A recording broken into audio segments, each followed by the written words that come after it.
So first of all, I want to thank you all for participating in this unique webinar.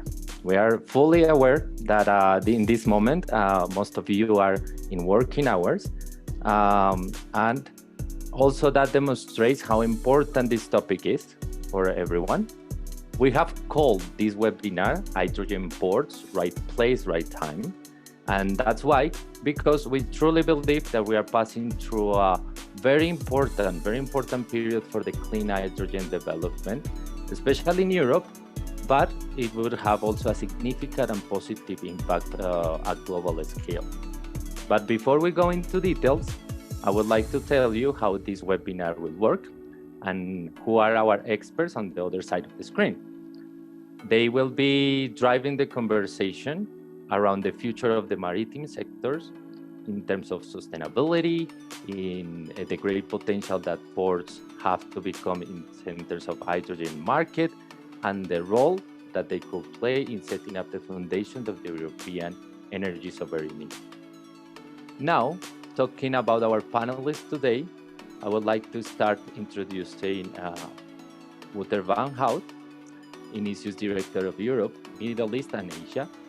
Wouter is a commercial engineer with a master's in financial management. He has been working with us for the last 7 years, leading Hinicio activities in Europe, and he's also a current board member of the Association of Issuing Bodies, AIB, and one of the minds behind Certify, the Guarantees of Origin Framework for Hydrogen. Following him, we have Dr. Julian van Tilburg, our newest addition to Hinicio's team in Europe. He holds a PhD in quantum nanotechnology and a master's degree in physics. He is an experienced project manager and brings more than 10 years of consulting experience on energy transition, green and blue hydrogen development, with a particular focus in ports. You will be hearing about him all the presentation. And also industrial decarbonization, but also in system integrations related to power, gas, and heat. Welcome, Julian, to the team. And last but not least, our Associate Director in France, Jean-Christophe Lanois. He's an electrical engineer and holds a master's degree in sustainable process management. As a senior expert in hydrogen, Jean-Christophe has worked for several types of clients, including energy utilities, gas companies, chemical companies, automakers and suppliers, ports and maritime technology manufacturers, among others. And of course, we cannot skip that. He is one of our authors of the most recent article, which we hope you have all the chance to read it before the webinar. And if not, we will be sharing the link in the chat in a few minutes. On the other hand, just to explain you a bit how the agenda will work, we'll be talking for the first 45 to 1 hour minutes. We will have our experts addressing topics such as strategic places and place for the hydrogen industry, different cases, the case studies in Europe, and some financial scenarios about it. And last, the discussion about the sovereignty of Europe related with ports. Finally, we will have about 20 minutes to answer the questions you may have. For that reason, I kindly ask you to write them in our chat, in our icon of Q&A, while the keynote speakers are presenting. And at the end, we will dedicate our best to answer all your questions. I think that's all for the introductions. I really hope you enjoy this webinar. And let's go straight to the point. I ask my colleague Wouter to start a brief presentation about our company and in detail the topic that has brought us there. So welcome all of you. And please, Wouter, is your stage. If you can go to the next slide for a couple of slides about Hinicio. So Hinicio We're a strategic consultancy firm in sustainable energy and transport. To us, strategy consultancy, it means we're focusing on three aspects. We try to understand the regulatory framework in which the energy transition is taking place. So we have quite a lot of regulatory experts which are following European regulation. Where is it going? We understand the technology, so we understand it pretty deep for hydrogen and fuel cell technologies. And we have economists because we understand the economics, and it's around those triangle of market and economical knowledge, regulatory knowledge, and technology knowledge that all of our services are oriented. We've been running a competence center on hydrogen and fuel cells from the start. So we started about 15 years ago. And this is also the declaration of our name. The H stands for hydrogen, Hinicio stands for initiation. So I know that hydrogen is a rather new buzzword in the last 2 years in the European scene, but this is something that we've been working on for more than 15 years, and we are very happy to see it finally taking off. Our services are oriented on four strategic pillars. So first, we help companies or even public governments to make up a strategy. Those who want to position themselves into hydrogen and fuel cells. We do quite a lot of work on investments, and especially in the recent years, we saw a very high level of reconcentration into the sector. Many M&A activities took place. The policy framework is changing rather fast, and this will also be presented in my next slides on introducing hydrogen into the European context. And we see that quite a lot of national or not national governments, regional governments need to fairly grasp on what's going on and how it will impact their business. And last but not least, we're really helping project developers to accelerate their projects. Next slide, please. These are a couple of snapshots of our customers, where you can see that we're working for both private as well as public actors, and for all actors along the value chain, whether it's people working on hydrogen production, hydrogen supply chain, hydrogen dispensing, hydrogen usage, and so forth and so onwards. Okay, and so with that, I would like to close a little bit the introduction of Hinicio and tackle more to the topic. And can we go to the next slide, please? So hydrogen today, as I mentioned already, hydrogen is starting to be somewhat of a buzzword in the last 2 years, but I would like to stress that hydrogen has already been for a century around a very big global market. You can see some of the figures below on the slide. It's about 120 million ton market already today. It's a 100 billion market. We see that quite a lot of hydrogen is going into refineries, but then almost an equal amount is going into ammonia. The current hydrogen industry is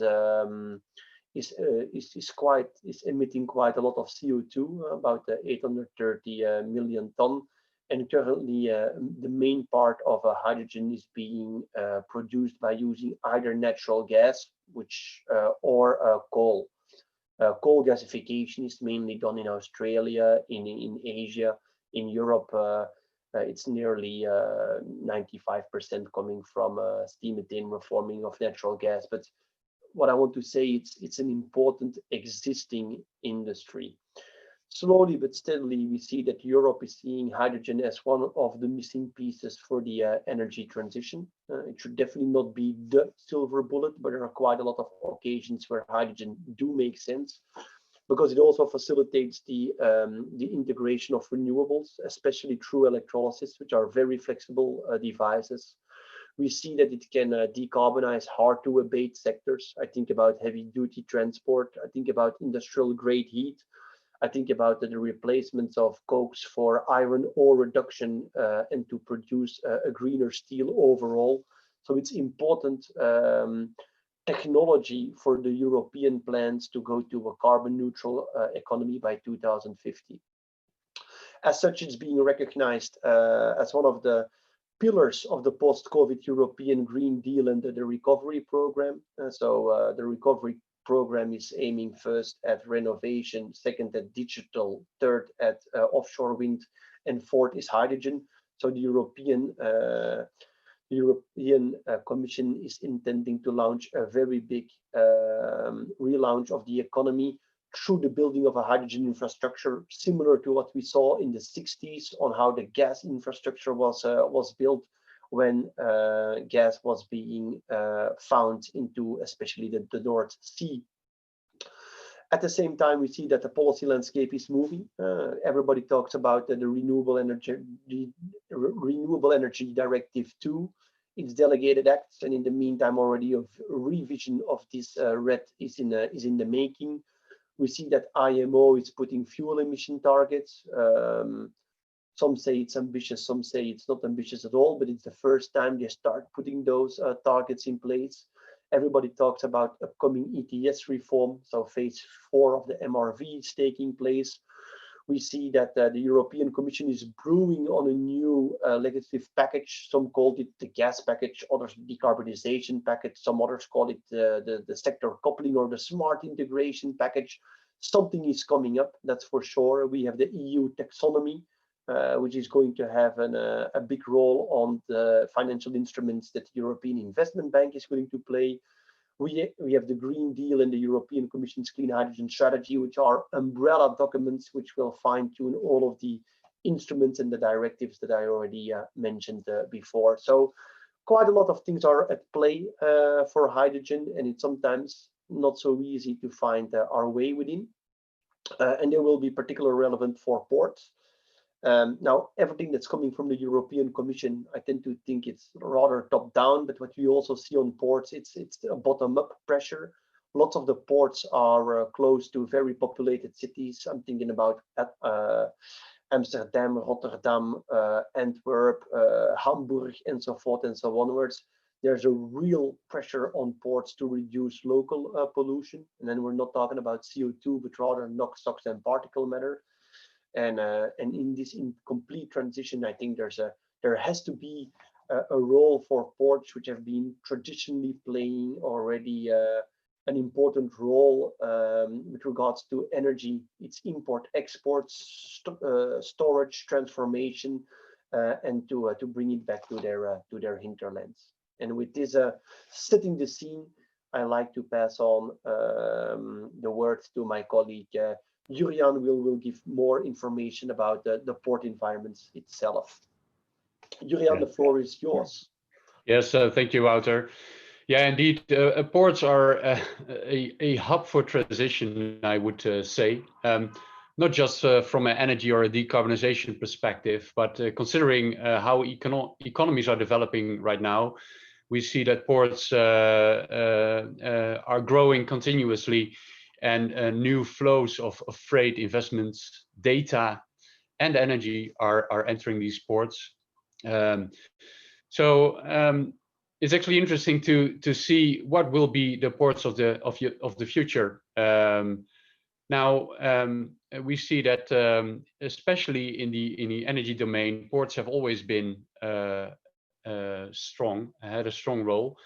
And many of the activities that we see as a result of the Paris Agreement and the global efforts, European efforts to lower the CO2 emissions, we see that all kind of activities start emerging that take place in ports, such as the greening of shipping, offshore renewable energy developments, in particular in the North Sea, with enormous plans and developments.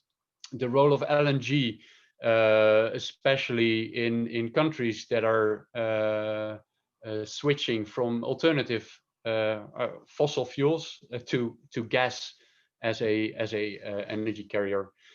And also an important part are the circular and symbiotic processes related to industries that are closely located to ports. So we would say actually that ports are in the front line of greenhouse gas emission reduction challenges. And the way ports position themselves in this debate is actually through two different perspectives. The first one is by considering the emissions that are occurring in the port areas itself, the so-called scope 1 emissions. These are emissions that originate from activities such as the transfer of goods in the port, the cars and the cranes, etc. And then secondly, there are also the indirect emissions, and these are actually interesting from a port's perspective, because ports do not always have a key control role in influencing these indirect emissions up and down the supply chain, but all these supply chains run through the port. So by coming up with smart solutions, smart business models, ports can actually influence these emissions and facilitate a transition towards lower CO2 intensity activity. Now, we believe that one way to do that would be to develop synergies with industrial clusters and cities that are often closely located near port areas.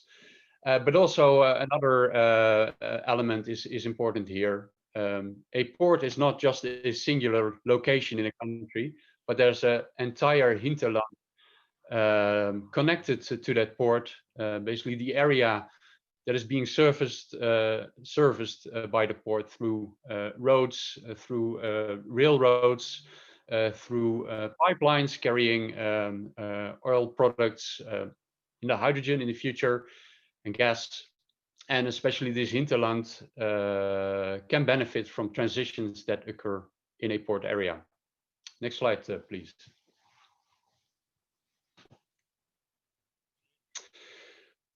Now, what are the strategic players that are active in port areas? I already mentioned that many ports have strong links with industrial clusters that are located close to the port.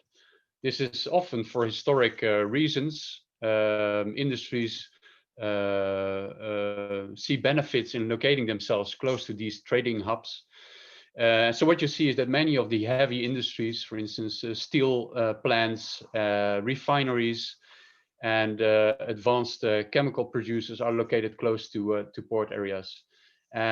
These processes require high temperature heat and also require hydrogen as a feedstock, or could require hydrogen as a feedstock in the future, such as the case in steel plants.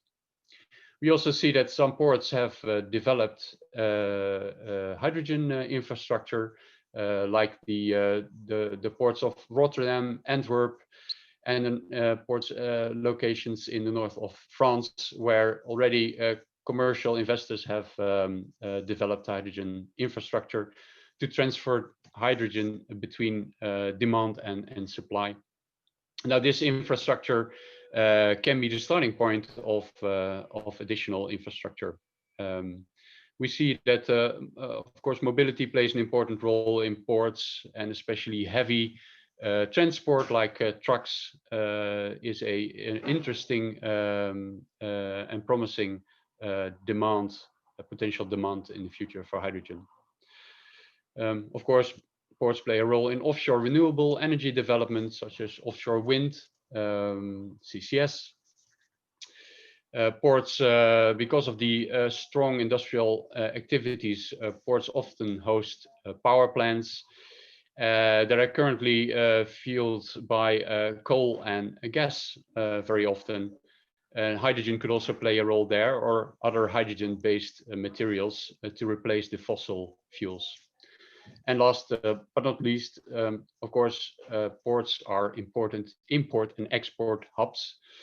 And considering the demand and supply of hydrogen in Europe, it is evident that not every country will be able to produce the hydrogen that they need themselves. So ports can play an important role there in matching supply to demand through import and export.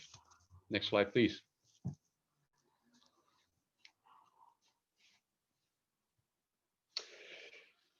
Now, what we did is we had a look at the large ports in Europe and the ones that are involved in hydrogen plants and developments. And as you can see, there are quite a lot of ports in Europe involved in this. Now, what is interesting and what is going to be interesting is that each port has a different and unique set of characteristics that could determine their future role in this development. I already mentioned the importance of the hinterland. Ports historically have a hinterland, and hydrogen demand from that hinterland can spur developments in the port and vice versa. There are potential synergies with local industries, cities, and logistics. Many of the ports have container logistics reaching locations inland, further inland, and these container transport activities can be a starting demand for hydrogen. We see that first business cases are being explored and developed, and several pilots related to heavy transport. I already mentioned the infrastructure. So existing natural gas infrastructure is important for development of blue hydrogen, but also as a means to quickly adopt hydrogen through repurposing of gas pipelines. Electricity is relevant for the development of electrolysis. CO2 infrastructure is becoming relevant as a way to transfer CO2 captured from hydrogen production through steam methane reforming, as Wouter already mentioned, but also as a potential source of carbon to produce synthetic fuels.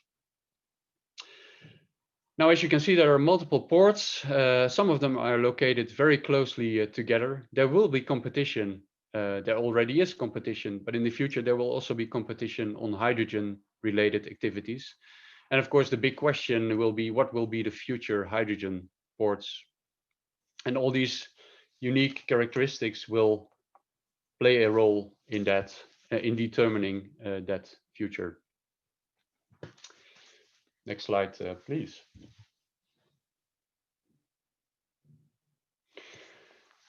Now, to give you an example of some of the interesting developments that are going on in Europe, we prepared a couple of project highlights that we would like to present to you.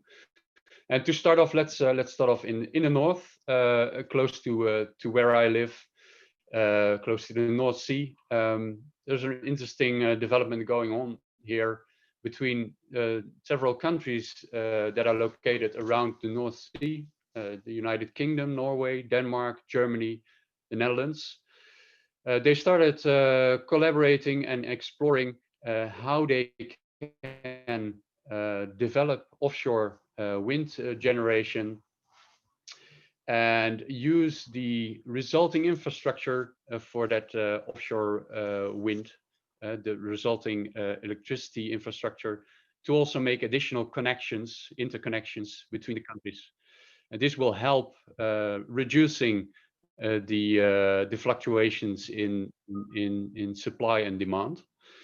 And additionally, it also creates hubs that can be used for other purposes. And now, one interesting purpose that is being explored is the development of offshore hydrogen production and transferring that hydrogen to port areas onshore via pipelines. Now you can see on the slide that the capacity of offshore wind is just enormous, 150 gigawatts, and transferring hydrogen through pipelines can actually reduce the amount of electricity infrastructure that would be needed to capture all that energy. Next slide, please.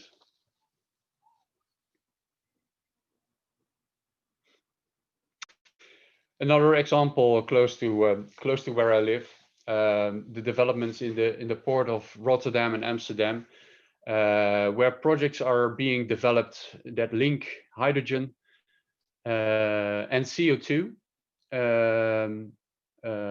CO2 capture, storage offshore, but also use of CO2 as a source of carbon. Multiple players are involved here.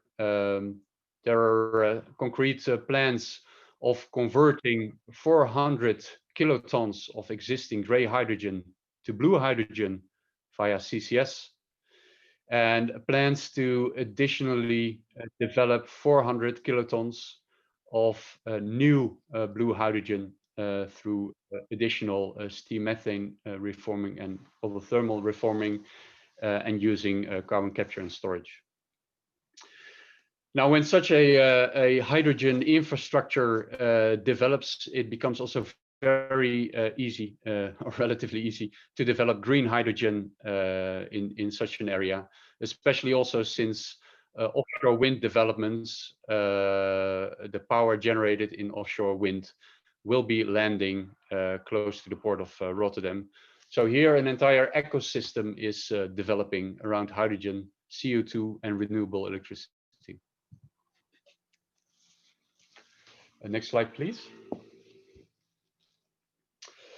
Further north, again in the Netherlands, close to the German border, there's one of the largest announced electrolysis projects called North H2, with a planned 3 to 4 gigawatts of wind energy planned for 2030. Dedicated for hydrogen production, ramping up to 10 gigawatts in 2040. Now, these are enormous numbers. This would be 800 kilotons of hydrogen each year. And all this hydrogen will not be needed in the north. So a backbone is being planned to transfer that hydrogen to Germany, and further south in the Netherlands to the various industrial clusters, to Belgium, the port of Antwerp, and potentially even further south. Now, what is interesting here is that in Groningen, the north of the Netherlands, one of the first large gas fields was being developed, with a dedicated gas infrastructure for that specific type of gas. Now, due to recent developments in the Netherlands, earthquakes in the north, that gas field is being abandoned over time. And the development of a hydrogen infrastructure would be a way to repurpose these pipelines, so to basically give a second life to existing gas pipelines. And it is through these kind of synergies that developments can benefit from already existing infrastructures and knowledge. Next slide, please. Wouter. Yeah, being home to Antwerp, I'll quickly take over this one to say what's happening in Antwerp, where we can see that there's a focus on quite a lot of circular economy projects, namely through CCU. So first of all, we have a big consortium, and you can see the names being mentioned on the slide, who are willing to capture quite a lot of that CO2 and put that available into an open CO2 backbone. And that CO2 that is captured, it will either be sent to some offshore depleted gas fields for storage, or it will be made available to be recombined with hydrogen to make, for instance, methanol and other kind of products.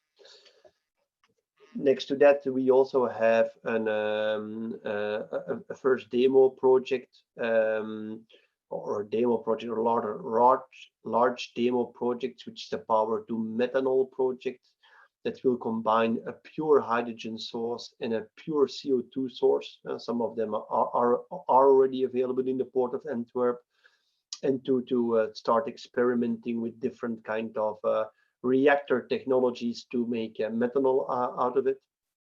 Next to that, there's a big coalition of people who are studying together how they can import hydrogen from abroad, including looking at what is the optimal way to condition the hydrogen. Is it gaseous under pressure? Is it liquid? Are liquid organic hydrogen carriers? Is it ammonia? Is it methanol? And so forth and so onwards. And next to that, also the Port of Antwerp has decided to do something on the local pollutions, which is amongst other coming from their tugboats. So they ordered to Compagnie Maritime Belge a combustion engine which can both burn diesel as well as hydrogen. And next to that, but this is not on this slide, there's also another demo project that's taking place, where tugboats will be fed with methanol into their internal combustion engine. So this is how also Port of Antwerp is trying to develop a first usage for all of the CCU fuels, which will be developed in its port. And that is a quick snapshot on what's happening in Antwerp. Jean-Christophe, I pass you the floor as we go further south. Yes. Thank you, Walter. Can you hear me correctly? Okay. Yes, we can hear you correctly. Thank you, Carlos. So yes, if we head south and go to sunnier places, in particular in Portugal, a very interesting example is the H2 project, which is basically a power to X hub, which objective is to leverage local cheap renewables and convert them into green hydrogen for a multiple usage. The long-term objective is to establish a 1 gigawatt electrolysis source by 2030, generating green hydrogen and allowing Portugal to export green hydrogen to other places, in particular to Northern Europe. But the initial idea is to have in the first phase, local off-takers, including the H2 Gulp CNS refinery, but also other off-takers such as the natural gas grid with injection, and use those as stepping stones towards ramp up towards the gigawatt scale. So the ambition, long-term ambition, is to become an export base. And in this perspective, the Portuguese government, together with the Dutch government, recently signed a memorandum of understanding to support the development of an import-export strategic value chain for basically consuming the sun of Southern Europe in Northern Europe for mobility, for the industry and other applications. Next slide, please. Okay, inland waterways are also interesting avenues and promising avenues to explore as far as hydrogen is concerned. Paris, for instance, shows very promising synergies between what happens in terms of road transport and on river transport. First of all, Paris is the first inland passenger transport port in Europe, and it's also ranked second in terms of freight, inland freight. It is today, as some of you probably know, quite a vibrant ecosystem for hydrogen mobility, road transport, with the flagship HYPE project, the taxis that are, I think, in the hundreds driving around the roads of Paris. There are also multiple other hydrogen mobility projects and a number of interesting initiatives on the Seine River. We can mention, for instance, CEMEX, which is developing a pushing vessel, but also other initiatives with tourist boats, etc., leveraging the synergies between river transport and road transport.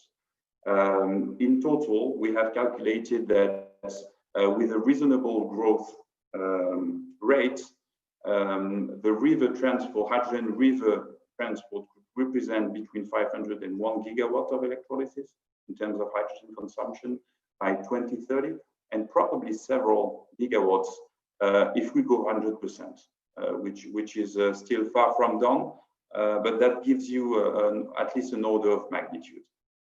Next slide, please. Similarly, in Eastern Europe, we have the concept which is called Blue Danube, which is not yet a proper project, but it's more a collection of projects brought together into an IPCI application.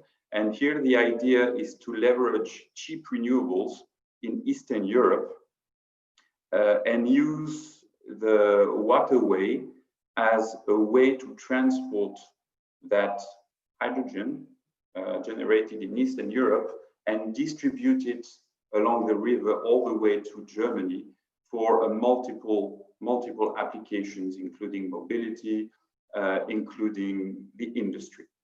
So here again, same idea. We produce hydrogen where it's cheap, where renewables are cheap, and we consume it where in the biggest demand centers. Please, next slide. Okay, so now if we look at the bigger scale in terms of international energy trades, hydrogen could also play quite a central role in a world with very high percentages of renewables. If we go like 80%, 100% of renewables, you're going to have regions in the world with surplus of hydrogen, and other regions, surplus of renewable energy, sorry, and other regions with deficit in renewables. So the idea is to use hydrogen, transport hydrogen from those regions in surplus towards the regions in deficit. Okay, that's one of the key pillars of the European Union hydrogen strategy, which you can see on the left side, with the idea of producing hydrogen either in Southern Europe or in Eastern Europe or up in the North Sea, and use the existing gas grid, natural gas grid, which will have to be revamped for the occasion, or by building new hydrogen pipelines to allow the flow of hydrogen from high renewable regions towards the main demand center. You can also see this at the grander scale, at the international, intercontinental level, on the right-hand side of the slide, with countries like Chile, Northern Africa, Middle East, Australia, and other sunny or windy countries becoming export countries towards Europe, for instance, but also it could be with other countries in deficit, and the renewable energy could be exported in the form of either hydrogen, probably not in gas form because it's really not suitable for long-term transport, but liquid hydrogen, possibly ammonia, methanol, or liquid organic hydrogen carriers. And you already see a number of those international energy trades, new energy trades. You can already see a number of countries structuring international agreements. We can mention, for instance, Germany, which recently signed an agreement with Morocco to facilitate the import of green hydrogen or green methanol. Obviously, the underlying objective for future importing country is to export their technology, namely Siemens for Germany, in the hydrogen producing countries and to import the hydrogen. Okay, so it's some sort of a win-win situation between the two countries. Japan has been exploring similar scenarios for many, many years, in particular with the Middle East countries. And at the core of these new energy flows, obviously ports will play a pivotal role, just like they're doing already with fossil fuel. Please, next slide.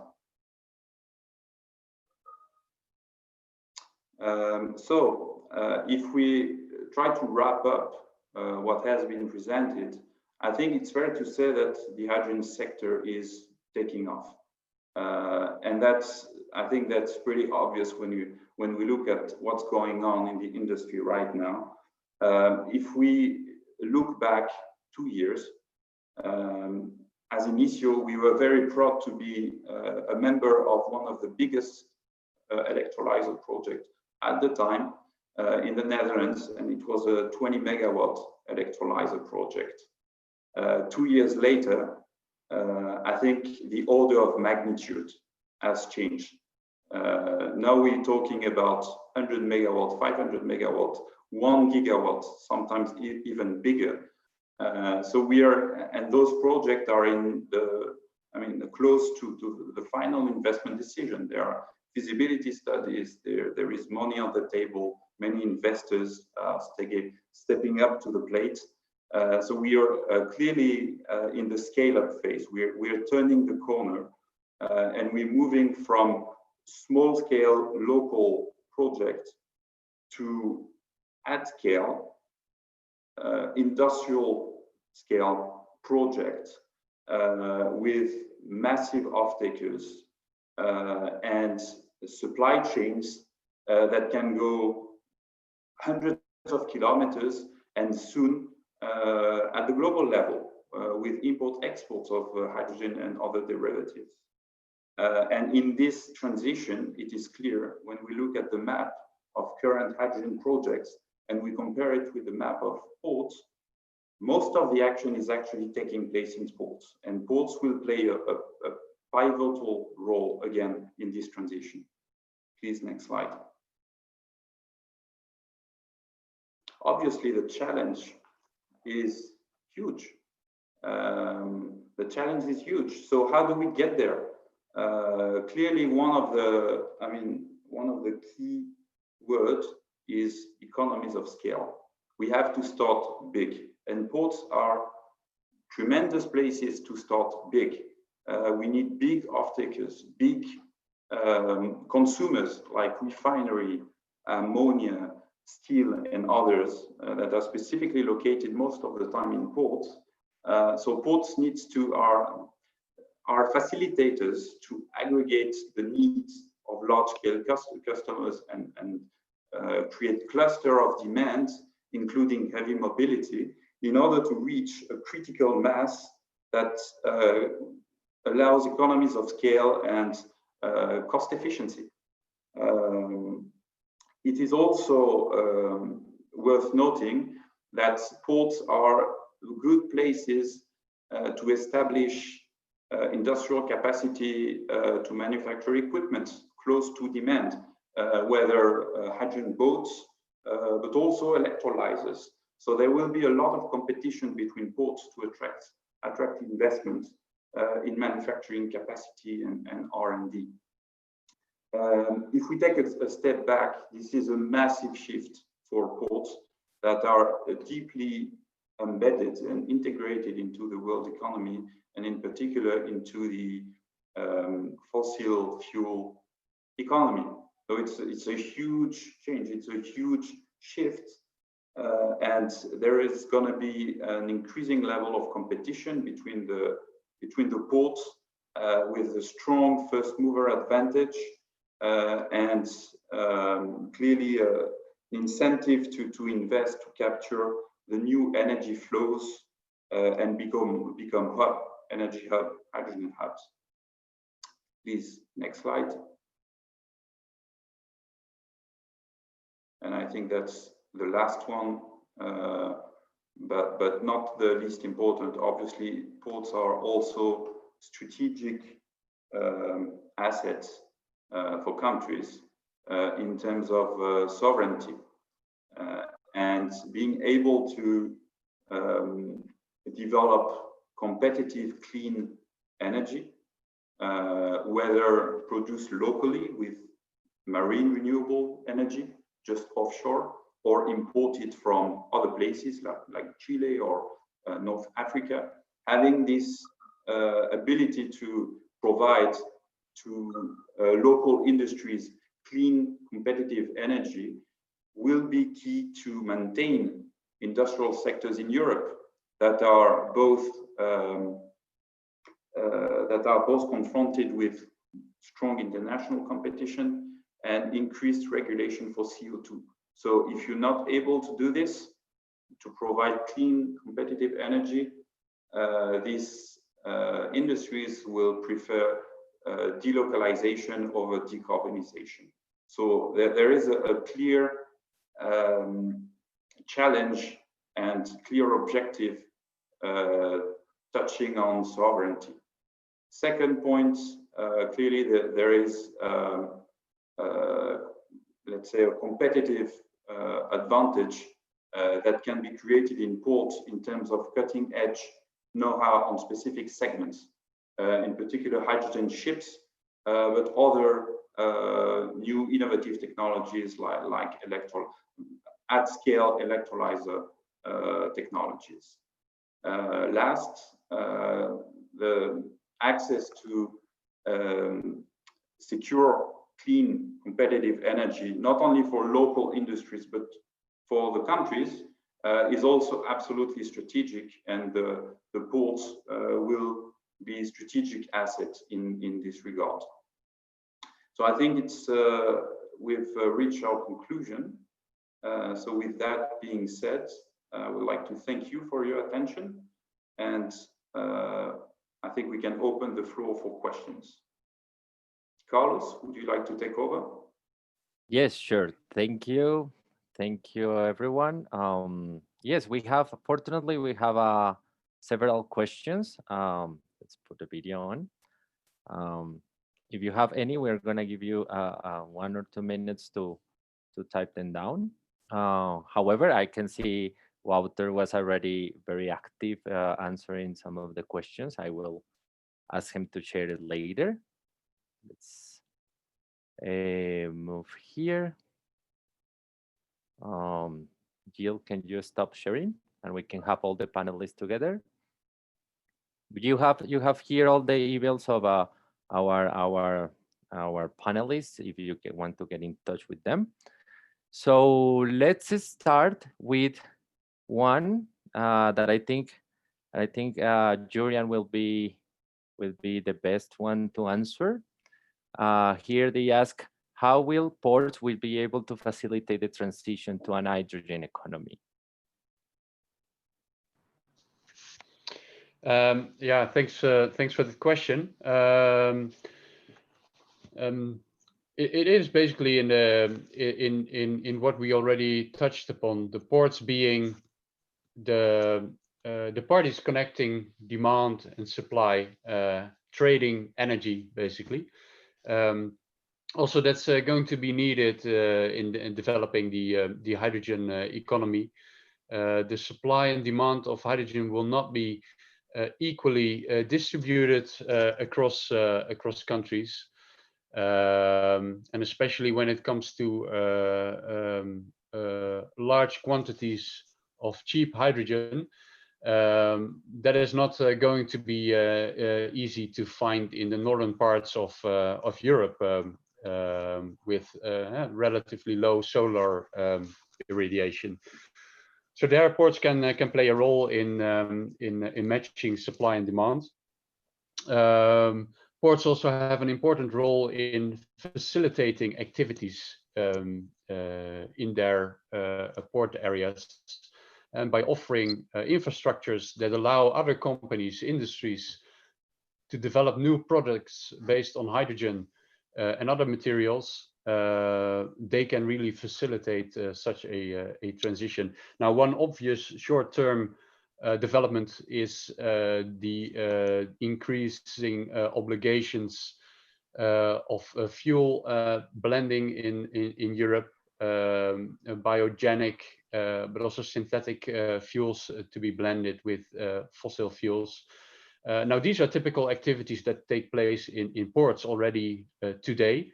And these alternative fuels need to come from somewhere. Can either be produced in ports or close to ports, or can be imported from other countries in the world. Okay, thank you. Thank you. I have one for Wouter that actually he was trying to reply, and maybe he can complement what Julian was saying.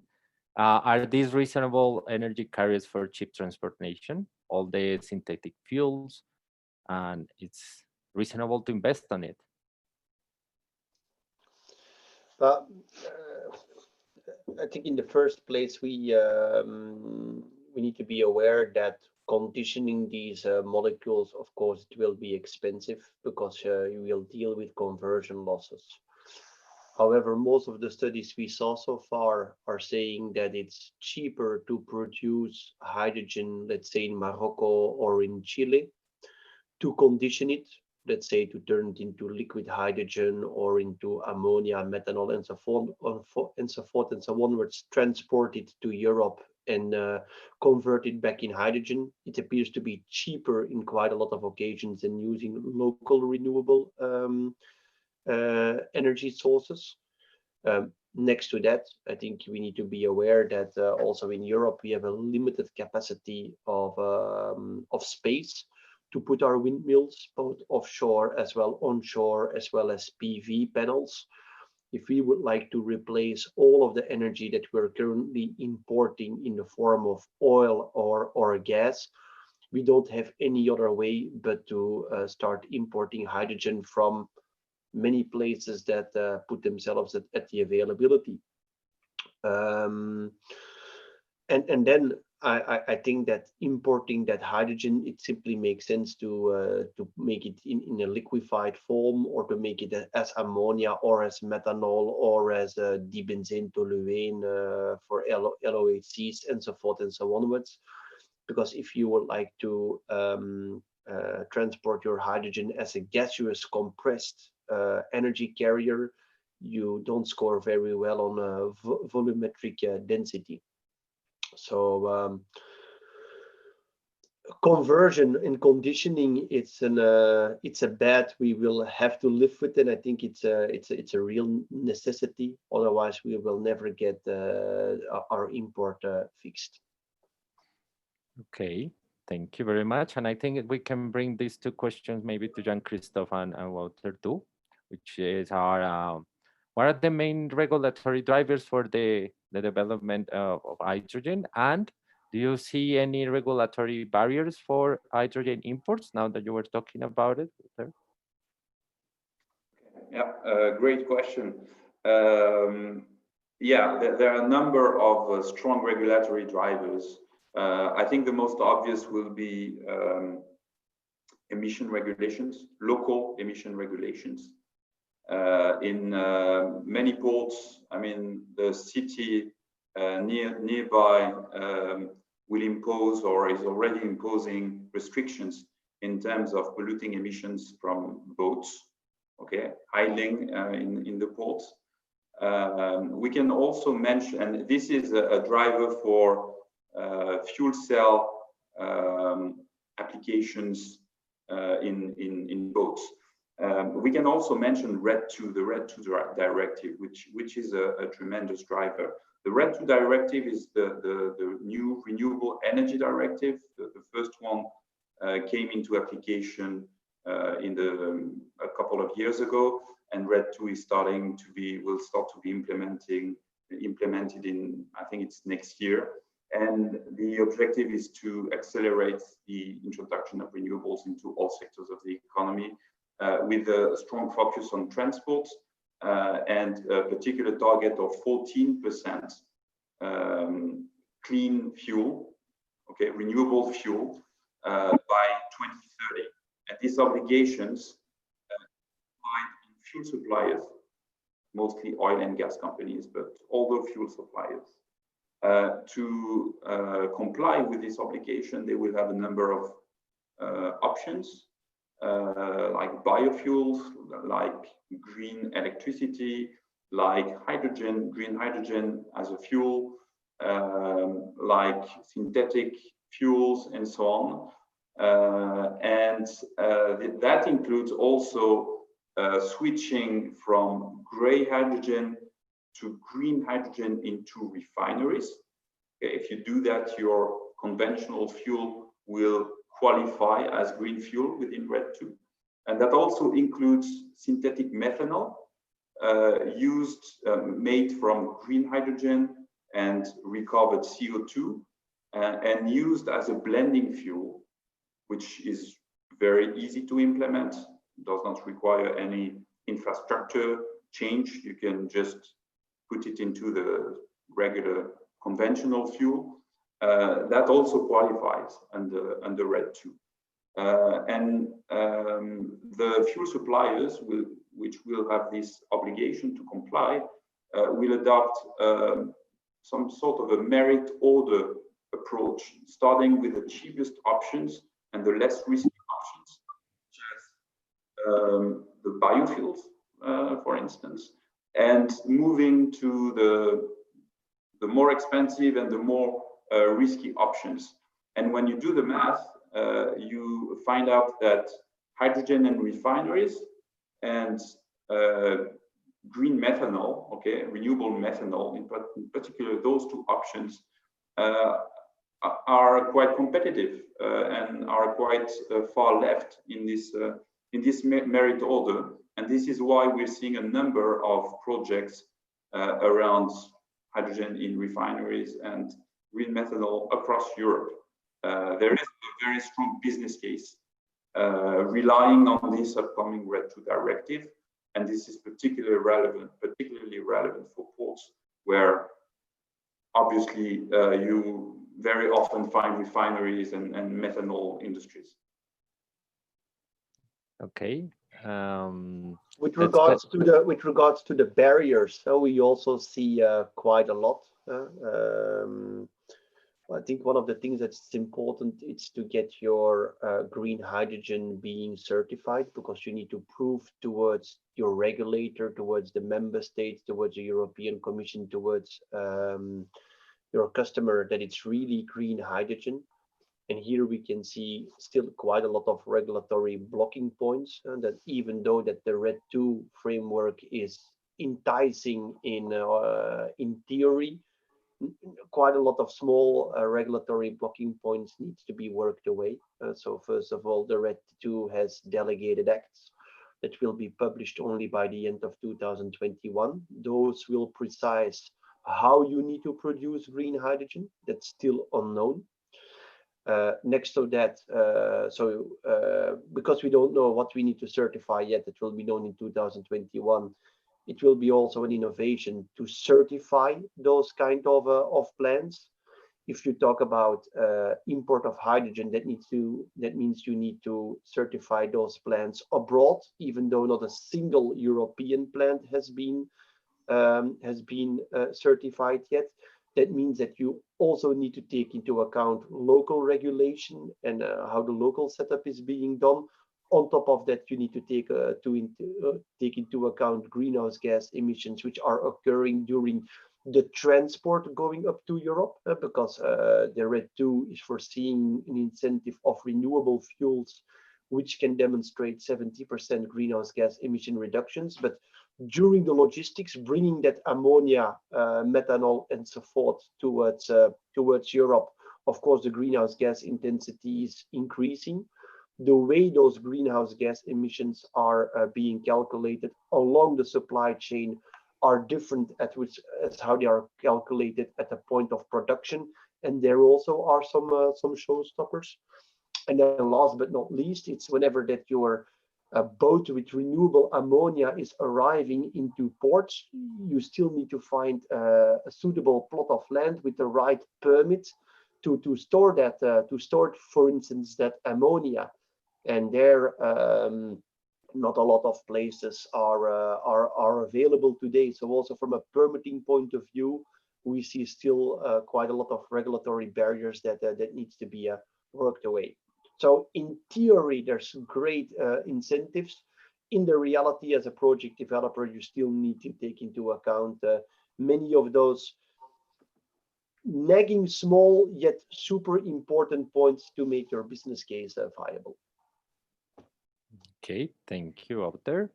There is a question that there are actually two questions about carbon capture storage. One says that there has been a lot of talking about CCS already for decades. What's going to be different in this time, and there is a particular question that can be challenged. Do you think that this CO2 can be stored in empty gas fields in the area and in other ports internationally, and use it other places? Shall I take this one? Yeah, Jurgen, please. So on the question of CCS, yeah, absolutely. This has been a topic for discussion already for decades.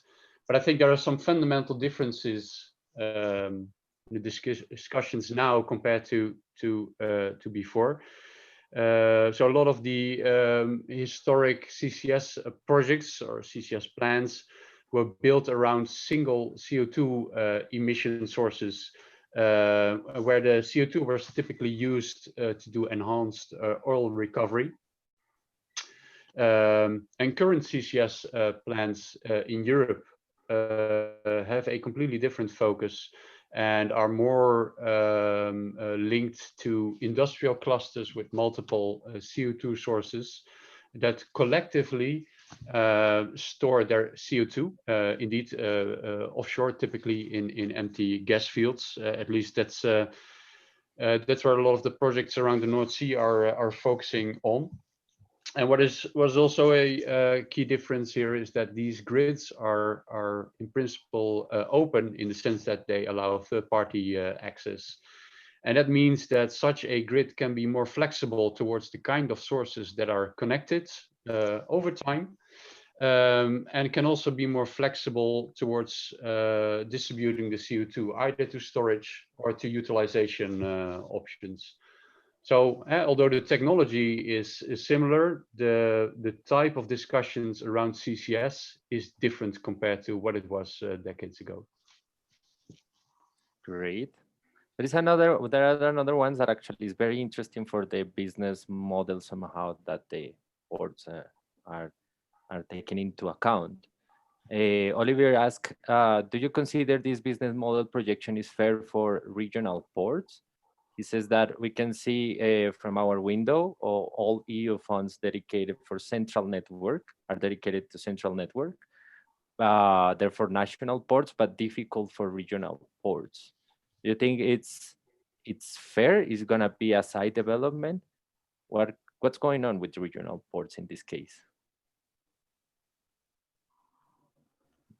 Question to me, Carlos? Yeah, maybe Jean-Christophe can answer it. You have some experience on it. Yeah, yeah. Obviously, the bigger the better. Huh? The bigger the projects, the bigger the port, the bigger the local demand, the bigger the infrastructure, the lower the costs. So for me, it's clear that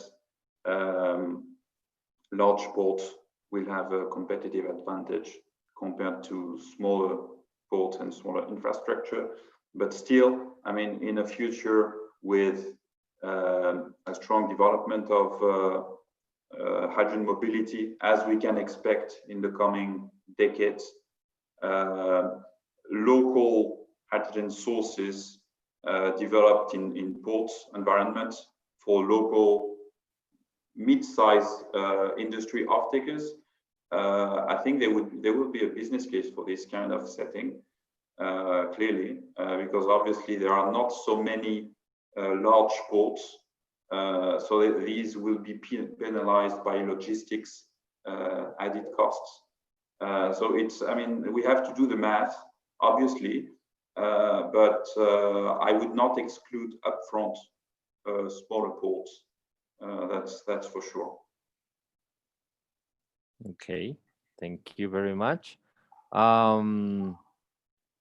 There is a very interesting one.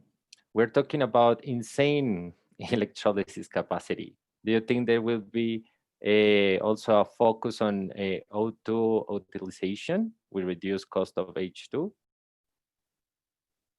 oxygen? But I think first of all, the first statement, we're talking about insane electrolysis capacity. I think that's already a fairly good statement. I remember when I started 7 years ago, we were talking about a couple of kilowatt of electrolysis. I think some 3-4 years ago, we saw a 1 megawatt electrolysis plant being announced at least. 2-3 years ago, they started to announce 10 megawatt plants. Currently, final investment decision of 20 megawatt plants is still underway. And now we're already discussing at very early stage pre-feasibility level. We start talking about a gigawatt electrolyzer levels. So definitely this presents a huge challenge. Not only do most of the electrolyzer manufacturers used to be small and medium enterprises, luckily they've been finding partnerships with bigger groups that can help them on building up the finance which is necessary, building up also their industrial and more automatic supply chains to automate their manufacturing processes and so forth and so onwards. But next to this, I would say simply scaling up, I think there's still quite a lot of technology challenges which are needed, not only on the stack itself, but also on how we will organize the balance of plant. And we're in the middle of a big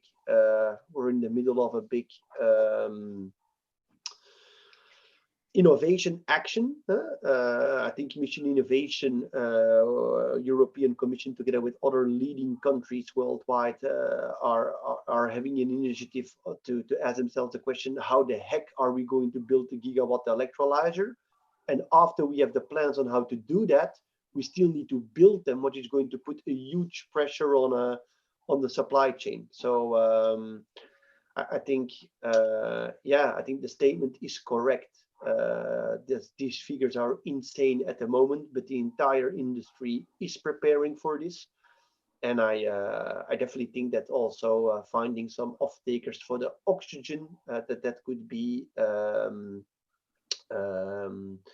of the interesting things to have a look at in order to decrease the cost of the hydrogen production. From an anecdotal point of view, I would like to say that we've been approached by a Dutch water board who are very interested in electrolysis because they can use the oxygen to clean the wastewater they have to treat. And so they came to us and they asked us, what the heck can we do with the hydrogen co-product coming out of this electrolyzer? So I'm pretty sure we will find certain use cases popping up left or right. Okay, that's great. If I may add something, Carlos, one of the recipes for success is really to stack up revenues. So from a purely business case perspective, having another off-takers for a byproduct, namely oxygen, but also adding revenues from grid services like primary reserve, secondary reserve, tertiary reserve, you name it. It makes sense. This is exactly what developers should do, stacking up different layers of revenues to increase profitability. So the answer is yes. Okay, great. And I think Jean-Christophe is connecting me with the next question. How are suppliers of technology and equipment following those strong tendencies that you point out? And is there an ecosystem associated to suppliers on development? I would like to say that historically, the fuel cell hydrogen joint undertaking, through its multi-annual work programs and through its annual work programs, they have been a very strong actor in putting the noses of European technology companies into the same direction. And currently, we also see that the European Green Deal has some projects or some call for topics launched to work on reactants and catalysts for synthetic fuels.